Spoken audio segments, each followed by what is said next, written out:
యొక్క రోజు 5వ రోజు అమ్మవారి యొక్క స్వరూపంగా మహాలక్ష్మీదేవిగా ప్రకాశిస్తూ ఉంటుంది అమ్మవారు. లక్ష్మీ కటాక్షం కలగాలని అనేక మార్గాలు మనకి ధర్మంలో చెప్పబడ్డాయి. అందులో ప్రధాన మార్గం ఏమిటయ్యా అంటే ప్రతి ఇంట్లో కూడా ఉదయం పూట లేచిన తర్వాత ఇల్లుని శుద్ధి చేసుకోవాలి. అంటే చాలామంది చీపురుతో ఊడుస్తూ ఉంటారు, కొంతమంది తడుగుడ్డ పెడుతూ ఉంటారు. ఇది ఒకటి అయితే కనుక ఆ పసుపు నీళ్లతో ఆ యొక్క గదులన్నీ కూడా చల్లుకుంటే శుద్ధి అవుతుంది, లక్ష్మీ కటాక్షం కలుగుతుందని చెప్పి శాస్త్రంలో చెప్పబడుతుంది. అనేక మార్గాల్లో ఇదొకటి.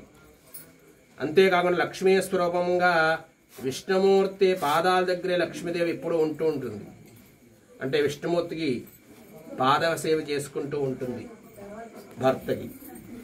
అందులో ఆంతర్యం ఏమిటయ్యా అంటే రాక్షసుల గురువుగారు శుక్లాచార్యుడు వారు, దేవతల గురువుగారు బృహస్పతి. అంటే పాదాలకి రాక్షస గుణం అనేది ఉంటుంది, చేతులకి దేవగుణం అనేది ఉంటుందన్నమాట. ఆ రెండు కలిస్తేనే ఒక సమన్వయం అనేది ఏర్పడుతుంది. కాబట్టి శాస్త్రంలో చెప్పబడినట్లుగా, ధర్మంలో చెప్పబడినట్లుగా మానవాళికి ఇబ్బందులు లేకుండా ఉండేటట్లుగా అనుగ్రహం ఇచ్చేటటువంటి ఆ యొక్క విధి విధానాలే అమ్మవారి పాదాల చేత అమ్మవారు ఖచ్చితంగా అక్కడ నిక్షిప్తమై ఉంటుందని చెప్పి ఆంతర్యం. కాబట్టి చక్కగా ఈ యొక్క రోజు చక్కగా మహాలక్ష్మి స్వరూపంగా పరిఢవిల్లుతుంది మన యొక్క అమ్మవారు. చక్కగా లక్ష్మీ కటాక్షంలో లక్ష్మి అంటే అనుగ్రహం అనేది తప్పక కలగాలంటే అమ్మవారి యొక్క ఆరాధన చేసుకోవడం వల్ల లక్ష్మీ కటాక్షం వస్తుంది. అనేక మార్గాల్లో లక్ష్మీదేవి మనల్ని ఆపాదించాలని చెప్పి ధర్మాలు చెప్పబడుతూ ఉన్నాయి. కాబట్టి ఒక ప్రత్యేక ధర్మంలో మనం చెప్పుకోవడం జరిగింది ఈ యొక్క రోజు.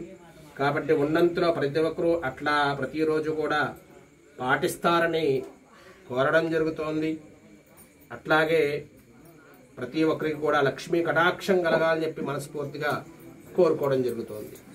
మరి అట్లాగే ఈ యొక్క రోజు చక్కగా లక్ష్మీదేవి స్వరూపంగా ఉన్నటువంటి అమ్మవారికి ఆరాధన చేసుకోవడం ఉత్తమోత్తమం. కాబట్టి గోపాలవరం వాస్తవ్యులు ఢిల్లీ పబ్లిక్ స్కూల్ అధినేత పరిమి నరేంద్ర గారు దంపతులు పేర్ల మీద చక్కగా ఆ యొక్క లక్ష్మీదేవి పూజా కార్యక్రమం చేసుకోవడం జరిగింది. అట్లాగే ప్రసాదం దాత కూడా వారు కూడా అయి ఉన్నారు. అట్లాగే ప్రసాదం దాతలు చాట్రాయ వాస్తులు శ్రీనివాస్ గారు అయి ఉన్నారు.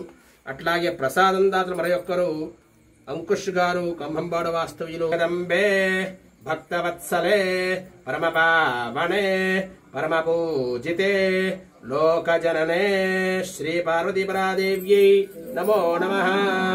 జై శ్రీ పార్వతీపరాదేవి మాతకు. అట్లాగే నవరాత్రి మహోత్సవాలలో ప్రధాన రోజు మూలా నక్షత్రము. ఆ మూలా నక్షత్రము సోమవారం ఏర్పడింది.